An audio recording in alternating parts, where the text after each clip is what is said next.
এই জুতোটা বছর খানিক আগে আমি কিনছিলাম 190 € দিয়ে।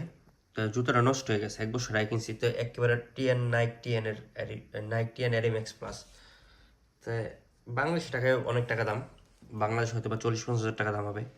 তো যাই হোক, তা আমি এই জুতোর 1 বছর হয়ে যাবো ছিঁড়ে গেছে, ভাবতেছি আরেকটা জুতো কিনতে হবে। তো একদিন হঠাৎ আমি একটা ওয়েবসাইট পাইলাম, ওয়েবসাইটে দেখলাম যে ঠিক এইটার মতোই, ঠিক এইটাই, তো এটার একটু আপডেট ভার্সন।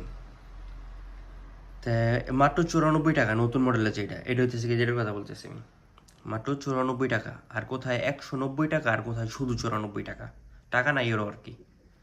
তা ভাবলাম যে হয়তো বাবু দোকানের কারণে, শোরুমের কারণে হয়তো এত টাকা দাম, ট্যাক্স টুক্স ব্যাট বুট দিয়ে এত টাকা দাম। তাই আমি ভাবলাম যে অর্ডার করি, একটা অর্ডার করলাম। অর্ডার করার পরে আবার সেখানে দেওয়া আছে যে অর্ডার মাল আসার পরে টাকা, মানে হাতে পাওয়ার পরে টাকা। তা আমি হাতে যখনই পাইলাম ওই জুতোটা,